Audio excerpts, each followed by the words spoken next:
Well, today I want to talk about Stephen Colbert and everything that he's meant for free speech.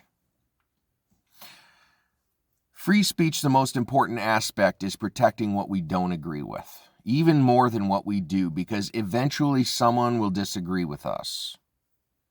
The contract that ended yesterday, hence Stephen Colbert's last show last night, he signed a few years ago. CBS offered him 8 to 10 more years, and he wanted only 3, which is what ended, which also means that if he would have signed that longer contract, and they wanted to get rid of him now, they couldn't.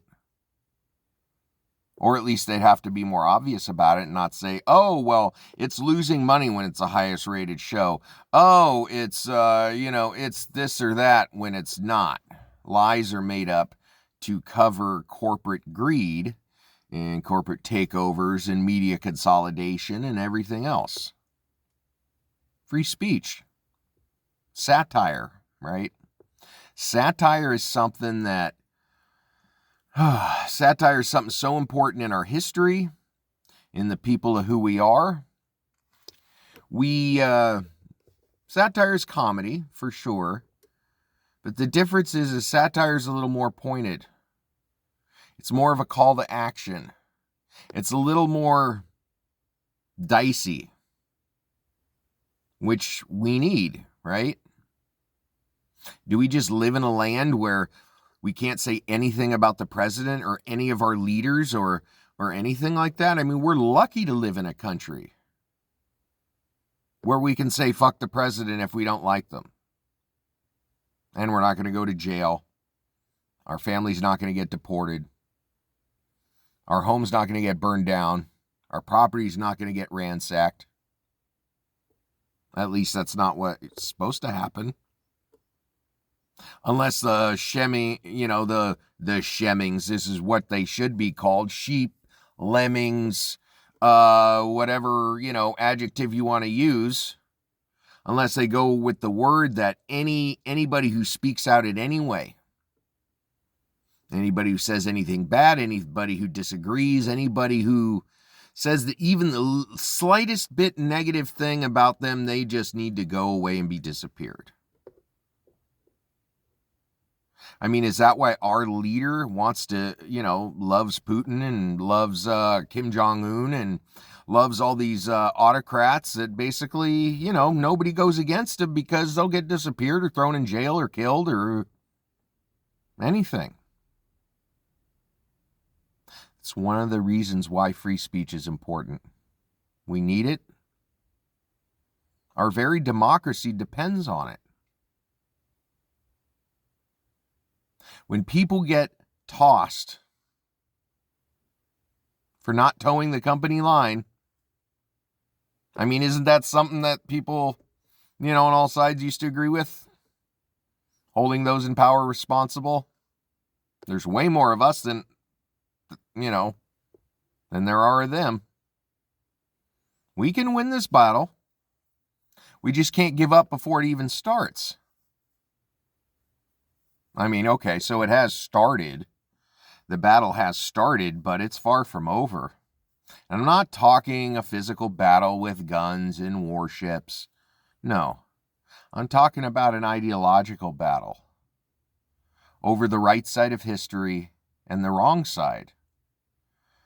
Do we fetishize losers of history that have always lost and prop them up like they're this great hero that if they were only able to go a little further, then we wouldn't be in the dire straits that we're in? According to who? Who's in dire straits? The white supremacist culture that, will talk all day long about what's wrong with our society, with people, with it being too gay and too dark and all of this, and Christian nation, all this BS. They're being so persecuted, they literally run everything. Now, whether you agree with what I just said or not, it's free speech, right? Am I right to say it? I shouldn't get thrown in jail. I respect what other people think, as long as they respect what I think. And isn't respect kind of the whole key? Now, with Stephen Colbert gone, there's still a couple other late night guys. There's other comedians. There's lots of people on social media, TikTok, Instagram, all these things that will hold up the mantle of satire, of punching up, right? Comedy was supposed to do that, punching down. I have lots of friends that are right-wingers. I'm not. I'm the complete opposite of that. But I have lots of friends that are right-wingers, and I love them to death like they were my own family. But we have to respect each other. We respect each other's beliefs, and maybe that's why we get along. Maybe that's why we get along. So with Stephen Colbert gone, we need to take his example, live by his creed of holding those in power responsible, poking fun, making laughs, being with people we love, to show the world there can be a better place. We don't have to put up with this. This ideological war, we will win. But we have to fight it. We can't give up. Well, if you like what you heard, remember to like, share, and subscribe. And my parting words are just this. Love yourself. Love your neighbors. Respect them. Free speech is in the First Amendment for a reason. Whole democracy is built on it. When that goes away, we lose it all.